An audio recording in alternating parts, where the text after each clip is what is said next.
Ésaïe 40 est l'un des chapitres les plus beaux et les plus profonds des Écritures. Il parle du Dieu qui console son peuple, qui gouverne sur les nations, qui soutient les fatigués et renouvelle la force de ceux qui espèrent en lui. C'est un texte connu, mais il y a une clé spirituelle que beaucoup ne perçoivent pas. Ce chapitre n'est pas seulement une poésie d'encouragement, mais une carte de survie spirituelle pour les temps de crise. Alors que le peuple d'Israël était dans la détresse, le prophète proclamait « Consolez, consolez mon peuple » Ésaïe 41. Le contraste est clair. Au milieu du désespoir, Dieu révèle qu'il y a du réconfort. Au milieu de la faiblesse, il y a le renouveau. Au milieu de l'apparente défaite, il y a une promesse de victoire. Le secret est d'apprendre à regarder au-delà des circonstances immédiates et à voir la réalité spirituelle qu'Ésaïe annonce. Et voici le choc. Beaucoup lisent Ésaïe 40 comme de belles paroles, mais ne comprennent pas que ce texte révèle la clé pour vaincre la fatigue spirituelle, le doute et la peur. Le verset 31 est récité dans les sermons et les chansons. Mais ceux qui s'attendent à l'Éternel renouvellent leur force. Mais peu vivent réellement cette promesse, car ils ne comprennent pas ce que signifie s'attendre à l'Éternel. Dans cette vidéo, nous allons percer la clé cachée dans Ésaïe 40. Vous comprendrez ce que signifie le réconfort de Dieu, comment il gouverne sur les nations, et comment la vraie force ne vient pas des stratégies humaines, mais de l'espoir placé en lui. Préparez-vous, ce n'est pas seulement une lecture de dévotion, c'est une confrontation spirituelle. À la fin de ce message, vous aurez entre les mains la clé qui renouvelle la foi, brise l'incrédulité, et replace vos yeux sur le Dieu éternel, qui ne se lasse ni ne se fatigue jamais.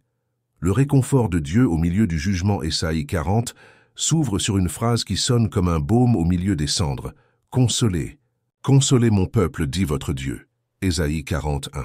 Et Israël avait traversé la discipline, des avertissements sévères et le jugement, mais maintenant Dieu annonce quelque chose de différent. Le réconfort. C'est la première clé cachée dans ce chapitre. Le réconfort de Dieu n'est pas l'absence de douleur, mais la promesse de sa présence au milieu de la douleur. Beaucoup confondent le réconfort avec l'idée de ne pas affronter de lutte, mais le prophète révèle le contraire. Le réconfort de Dieu vient exactement quand le peuple est fatigué, abattu et apparemment vaincu. C'est une parole qui naît dans la vallée, pas sur la montagne. Charles Spurgeon a dit « Dieu est maître dans l'art de transformer les déserts en jardins. Le cœur qui pleure aujourd'hui sera demain le sol où fleurit la paix. » Nous voyons ici le cœur du Seigneur dans Ésaïe 40. Même lorsque le peuple subit les conséquences de ses péchés, il ne l'abandonne pas. Le jugement n'est jamais le point final. Il y a toujours une virgule appelée grâce. Le texte continue en disant dans Ésaïe 42 « Parlez au cœur de Jérusalem, et criez-lui que son service est accompli, que son iniquité est expiée. » C'est l'essence du réconfort, savoir que le péché n'a pas le dernier mot, que la punition n'est pas éternelle, que la miséricorde se dresse plus haut que la culpabilité. Spurgeon a écrit « Quand Dieu console, il n'essuie pas seulement les larmes, mais il guérit aussi la blessure qui les a causées. » C'est le réconfort qu'Ésaïe annonce. Ce n'est pas un soulagement superficiel, mais une restauration profonde. Dieu ne dit pas seulement au peuple que tout ira bien. Il déclare que la culpabilité a été pardonnée et qu'il y a la rédemption à l'horizon. Beaucoup de chrétiens aujourd'hui vivent sous le poids d'anciennes culpabilités, comme s'ils payaient encore pour des péchés que Dieu a déjà pardonnés. Ésaïe 40 nous enseigne que la discipline n'est pas éternelle et que la grâce triomphe toujours. Le réconfort de Dieu est une déclaration de liberté. Son iniquité est expiée. Spurgeon a dit « La croix est le trône du réconfort. Là, tout péché a été effacé, et toute larme trouve une raison d'être transformée en espérance. » Bien qu'Ésaïe ait parlé des siècles avant le Christ, ses paroles pointaient directement vers lui. Le réconfort ne viendrait pas seulement d'une restauration politique d'Israël, mais de l'œuvre rédemptrice qui apporterait le pardon et la réconciliation éternelle. Le chapitre introduit également l'image de la voix qui crie dans le désert. Préparez au désert le chemin de l'Éternel, aplanissez dans la solitude une route pour notre Dieu. Ésaïe 43. Le réconfort n'est pas seulement une étreinte, mais un appel. Aplanir les chemins, aligner la vie, préparer le cœur. Le vrai réconfort n'anesthésie pas, il transforme. Et voici une clé pratique. Beaucoup cherchent le réconfort dans les distractions, les plaisirs ou les réalisations humaines, mais ils ne trouvent qu'un soulagement momentané. Le réconfort de Dieu révélé dans Ésaïe 40 va au-delà. Il est durable parce qu'il s'accompagne du pardon et de la direction. Ce n'est pas seulement « ça va passer », mais « je suis avec vous ». Spurgeon a affirmé « Aucun baume du monde ne peut guérir l'âme. Seul l'Esprit de Dieu, en appliquant la promesse divine, apporte un véritable soulagement. » Le prophète montre que la promesse de réconfort ne vient pas de prophètes optimistes ou de discours de motivation, mais de Dieu lui-même. Dit votre Dieu. Ce détail est crucial. La source du réconfort est le Seigneur, pas l'homme. Pour Israël, cela signifiait l'espoir au milieu de la captivité. Pour nous aujourd'hui, cela signifie l'espoir au milieu du péché, des crises, des douleurs quotidiennes. Le réconfort d'Ésaïe 40 est intemporel. Il continue de résonner pour tous ceux qui sont fatigués et accablés. Ainsi, nous apprenons que le réconfort de Dieu n'est pas de nier le jugement, mais de transformer le jugement en un chemin vers la grâce. C'est se souvenir qu'aucune discipline n'est éternelle et que toute douleur entre les mains du Seigneur se convertit en une opportunité de restauration.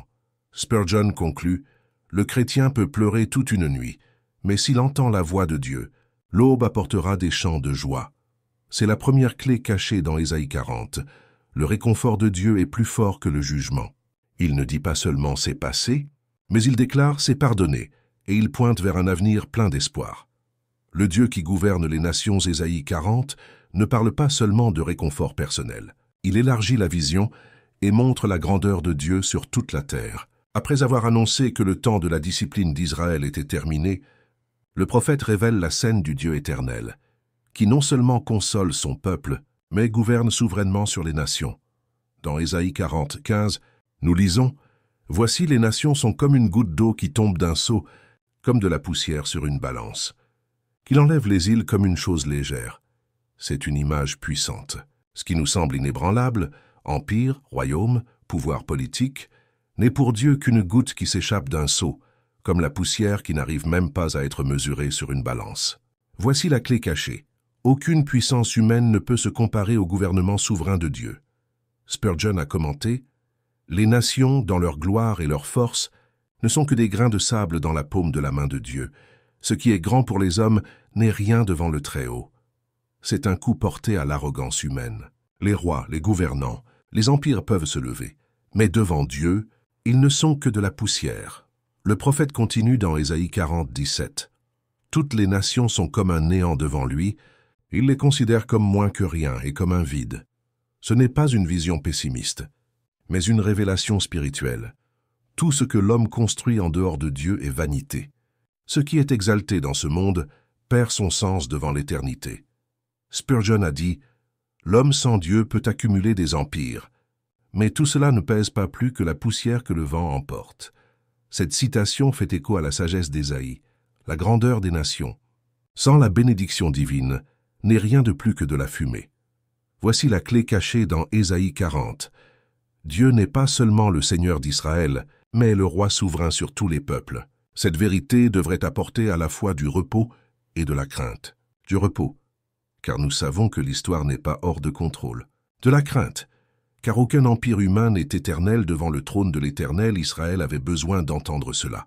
Au milieu de la captivité et face à des royaumes apparemment invincibles, comme l'Assyrie et Babylone, il était facile de penser que Dieu avait perdu le contrôle. Mais Ésaïe leur rappelle, « Les nations qui semblent être des géants ne sont que des gouttes devant Dieu. » Spurgeon prêchait, « Le trône de Dieu ne tremble pas quand les rois de la terre s'enragent.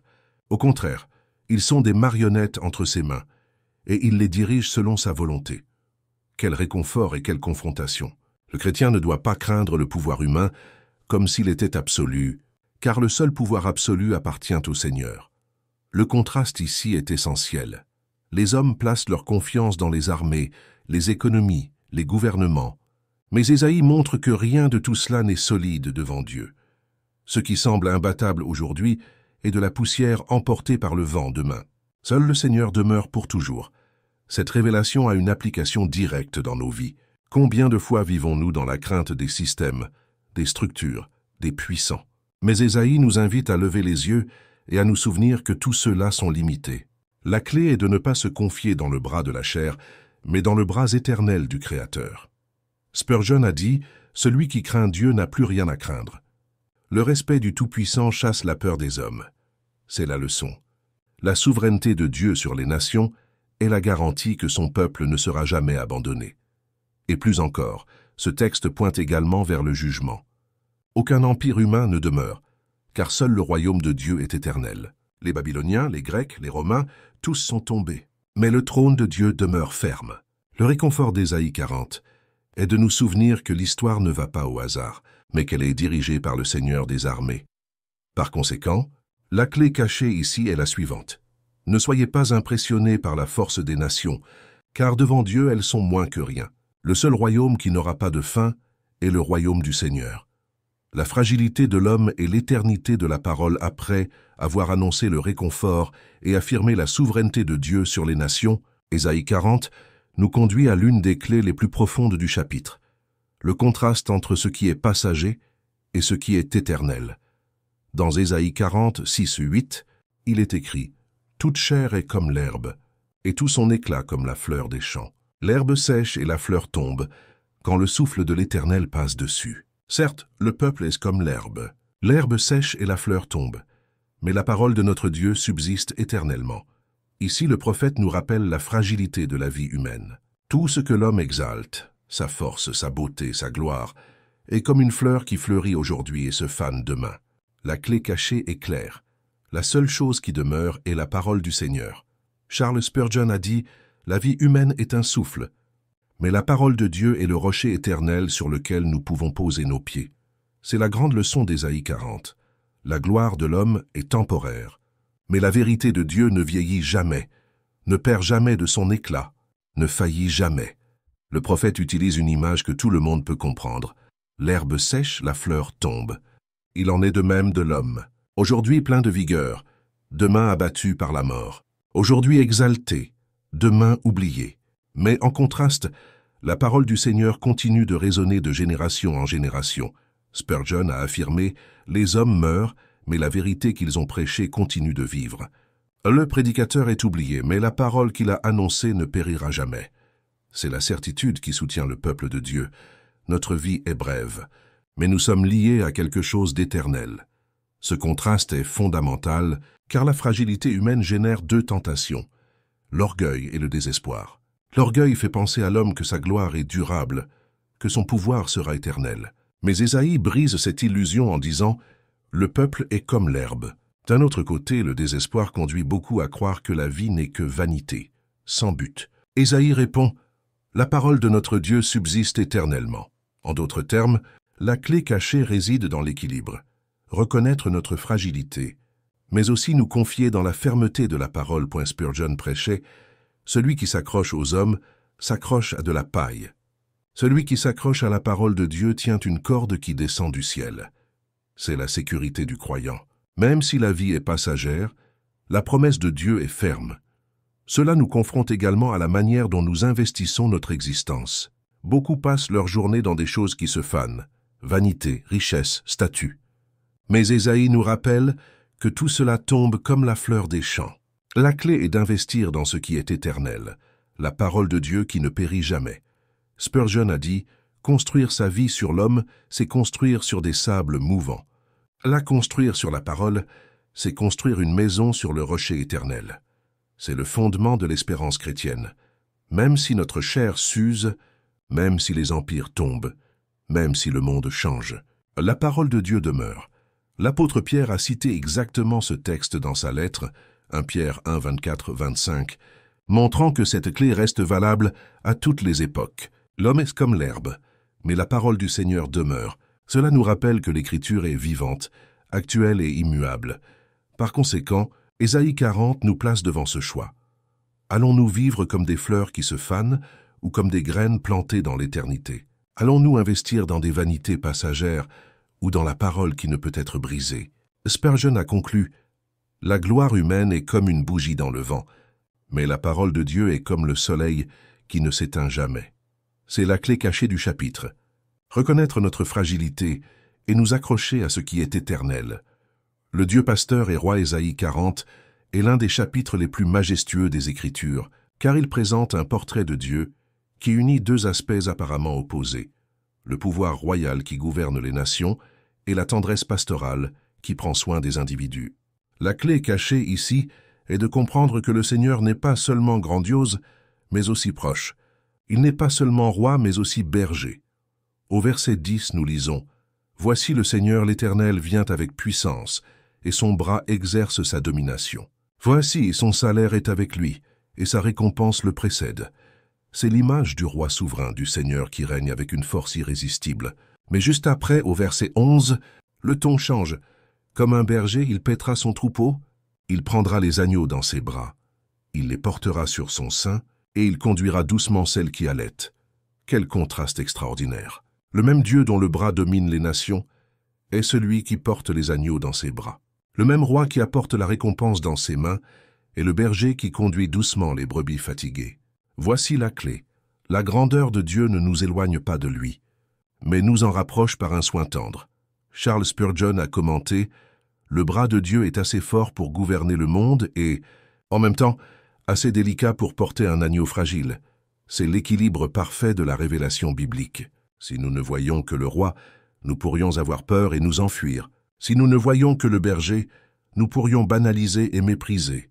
Mais Ésaïe 40 nous montre qu'il est les deux, le roi qui gouverne et le berger qui console.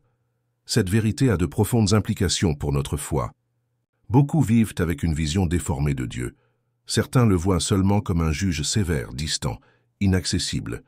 D'autres, seulement comme un ami intime, sans autorité. Mais la clé cachée est qu'il est les deux. Il gouverne avec puissance et prend soin avec tendresse. Spurgeon a dit « Si le Christ n'était qu'un roi, je tremblerais devant son trône. S'il n'était qu'un berger, je le mépriserais peut-être. Mais étant roi et berger, je l'adore avec révérence et je me couche sur son sein avec repos. » Ésaïe 40 met cela en lumière à un moment crucial. Le peuple avait besoin de se souvenir que Dieu était puissant pour vaincre les nations oppressives, mais aussi un berger aimant qui n'abandonnerait pas son troupeau. Le même bras qui abat les orgueilleux est celui qui soutient les faibles. Et cette clé est toujours d'actualité.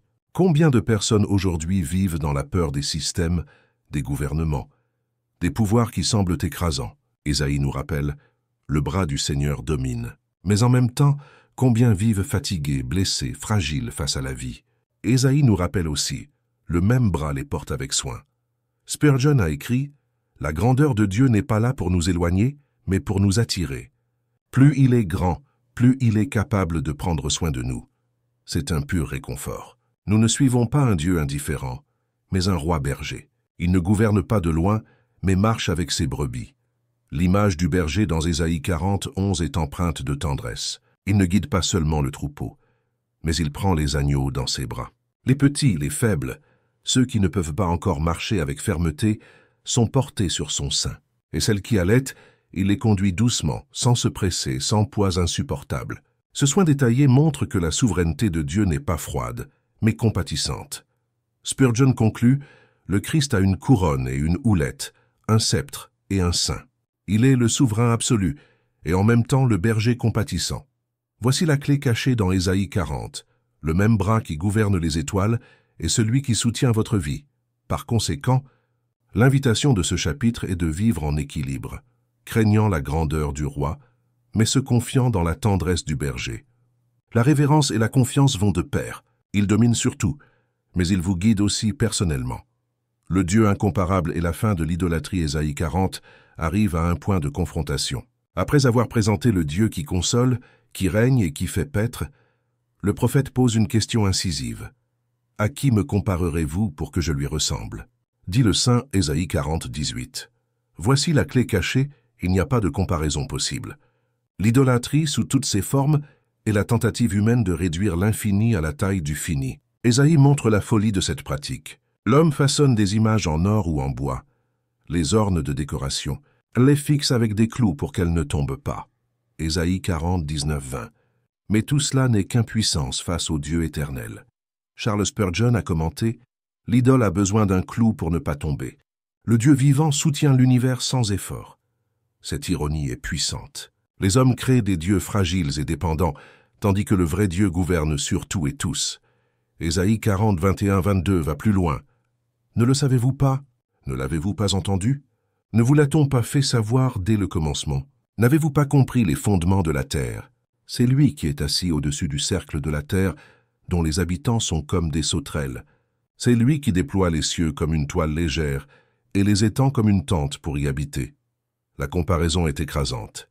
L'homme, avec son idolâtrie, essaie de capturer le divin dans des formes matérielles. Dieu, cependant, couvre les cieux comme on déploie une toile légère. L'infini ne peut pas être domestiqué. Spurgeon a écrit « L'idolâtrie est la tentative de mettre l'océan dans une coupe d'eau ». Le cœur humain désire contrôler la divinité, mais le Seigneur est incomparable et inaccessible. C'est l'appel d'Ésaïe. Libérer le peuple de l'illusion de Dieu, faites à l'image de l'homme et leur rappeler que c'est l'homme qui a été fait à l'image de Dieu. Et cette idolâtrie n'est pas seulement la fabrication de statues, c'est toute tentative de remplacer le Dieu vivant par des œuvres humaines. Aujourd'hui, les idoles peuvent être l'argent, le pouvoir, la science, la renommée. Tout ce qui occupe la place de confiance suprême dans le cœur est une idole. Et Ésaïe 40 révèle que rien de tout cela ne peut soutenir l'âme. Spurgeon a averti « Le cœur humain est une usine d'idoles, mais chacune d'elles n'est que de la poussière devant la majesté du Seigneur. » Cette clé est libératrice. Quand nous comprenons que Dieu est incomparable, les idoles perdent de leur force. L'argent cesse d'être un seigneur. La vanité perd de sa valeur. Le pouvoir humain montre sa faiblesse. Seul Dieu est digne d'adoration. Le prophète montre encore la futilité des gouvernants humains devant ce Dieu. Dans Ésaïe 40, 23-24, nous lisons « C'est lui qui réduit les princes à rien et qui anéantit les juges de la terre. À peine sont-ils plantés, à peine sont-ils semés, à peine leur tronc a-t-il pris racine en terre qu'il souffle sur eux et les dessèche, et que l'ouragan les emporte comme de la paille. » Quel contraste! Ceux que les hommes exaltent comme puissants, Dieu les réduit à rien. Les princes et les juges sont comme de la paille devant le souffle du Très-Haut. Spurgeon a affirmé « La souveraineté de Dieu transforme les trônes en poussière. Ce qui semble inébranlable pour les hommes n'est que de la paille devant le vent de sa bouche. » Cette vision devrait éveiller en nous la révérence et la libération. La révérence, car nous ne pouvons pas jouer devant un Dieu si grand. La libération, car nous n'avons pas besoin de craindre les pouvoirs humains. Ésaïe 40, 25 résume l'argument. « À qui donc me comparerez-vous pour que je lui ressemble ?» Dit le saint. Voici la clé. Dieu n'est pas seulement incomparable parce qu'il est puissant, mais parce qu'il est saint. Aucune idole, aucun gouvernant, aucune créature ne peut s'égaler au Créateur. Par conséquent, la clé cachée dans Ésaïe 40 est que l'idolâtrie est toujours un échec, car elle essaie de comparer l'incomparable. Seul le Seigneur est digne de confiance et d'adoration. Spurgeon a conclu « Prêchez la grandeur de Dieu et toutes les idoles tomberont d'elles-mêmes. » C'est l'application pratique.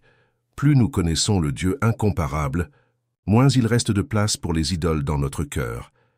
Le Dieu qui ne se fatigue jamais dans Ésaïe 40, après avoir confronté l'idolâtrie et exalté la souveraineté divine, le prophète apporte une révélation qui touche le cœur humain de manière directe. Ne le sais-tu pas? Ne l'as-tu pas appris? C'est le Dieu d'éternité, l'Éternel, qui a créé les extrémités de la terre. Il ne se fatigue ni ne se lasse. Son intelligence est insondable. Ésaïe 40, 28. Voici l'une des clés cachées du chapitre. Le Dieu qui ne se fatigue pas est la source inépuisable de la force de son peuple. L'homme est fragile, limité, facilement épuisé. Le corps s'affaiblit, l'esprit se confond, l'âme s'use. Nous sommes comme des fleurs qui se fanent sous le soleil du temps. Mais le Seigneur, créateur des extrémités de la terre, ne se fatigue jamais. Il n'est jamais surpris, ne perd jamais de sa force, ne s'effondre jamais. Charles Spurgeon a affirmé « Dieu ne dort jamais, ne se fatigue jamais, ne se repose jamais parce qu'il est épuisé. Il est le réservoir infini d'énergie pour son peuple. » C'est un réconfort profond. Alors que nous sommes limités, il est illimité. Alors que nous arrivons à la fin, il est éternel. Ésaïe souligne que son intelligence est insondable. Cela signifie que non seulement sa puissance est infinie, mais aussi sa sagesse. Lorsque nous sommes fatigués, il est courant de ne pas seulement perdre notre force, mais aussi notre clarté. Nous devenons confus, découragés, sans direction. Mais en Dieu, la force et la sagesse ne s'épuisent jamais. Spurgeon a écrit « Le croyant qui s'appuie sur sa propre force s'évanouira tôt. Mais celui qui se jette dans les bras de l'Éternel découvrira que la source ne tarit jamais. » Voici la clé. Reconnaître notre limitation et recourir à celui qui est inépuisable. La grande tentation de l'homme est de vivre comme s'il était autosuffisant. Nous essayons de porter des fardeaux au-delà de notre capacité, croyant que nous pouvons résister seuls. Mais la vérité est que notre énergie spirituelle s'épuise. Ésaïe nous rappelle, « Seul le Seigneur est la source d'un renouveau constant. » Le texte continue dans Ésaïe 40, 29. « Il donne de la force à celui qui est fatigué, et il multiplie la vigueur de celui qui n'a plus de force. » C'est la promesse qui transforme la vie. Le Dieu qui ne se fatigue jamais ne garde pas sa force seulement pour lui, mais la partage avec son peuple. Il devient la source d'énergie pour les faibles, le carburant pour ceux qui ne peuvent plus continuer. Spurgeon a dit, « Ce n'est pas la force du croyant qui le soutient, mais la force du Christ en lui. » L'homme naturel s'épuise. L'homme qui s'attend au Seigneur se renouvelle. Cela change complètement la façon dont nous affrontons nos luttes.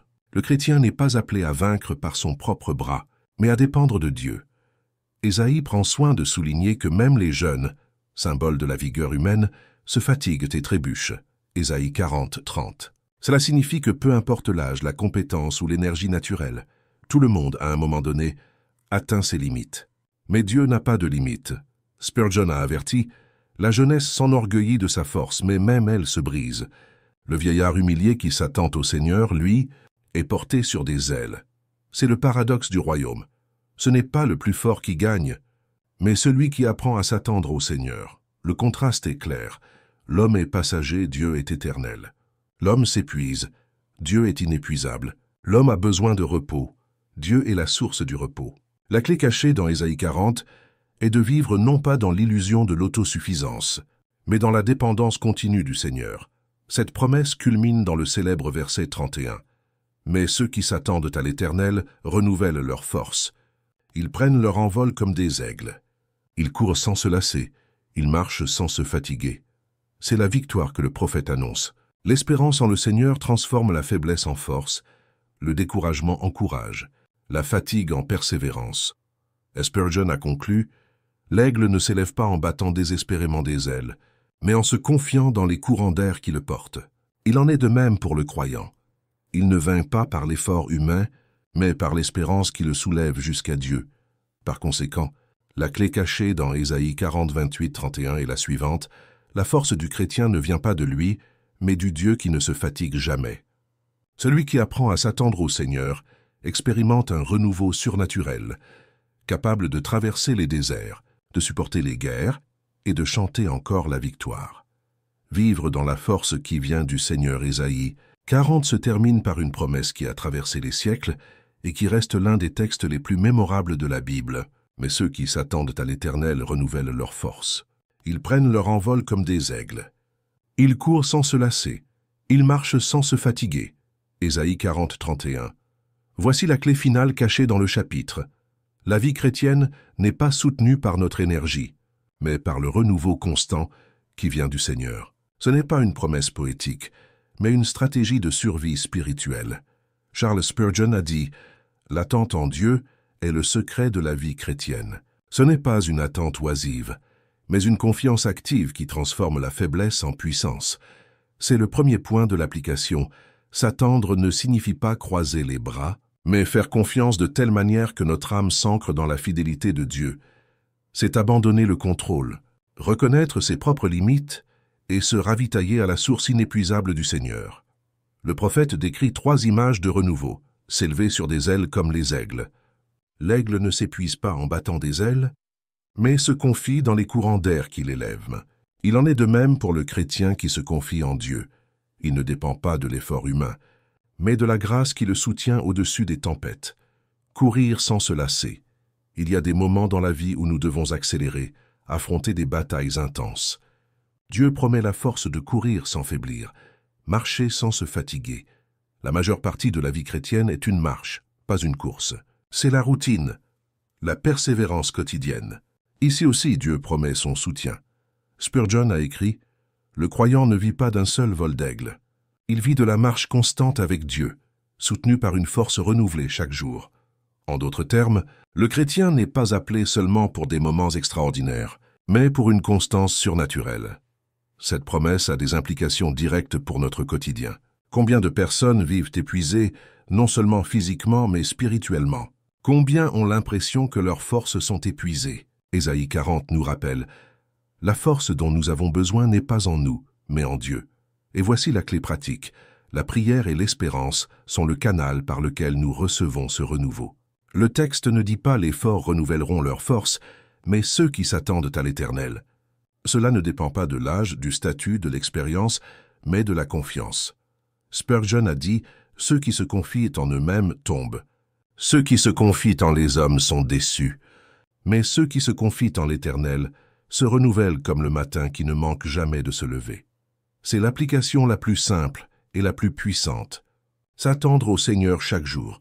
Une autre application est la persévérance. Ésaïe ne promet pas l'absence de fatigue physique ou l'absence de lutte, mais il garantit qu'en s'attendant au Seigneur, nous ne serons pas écrasés par elle.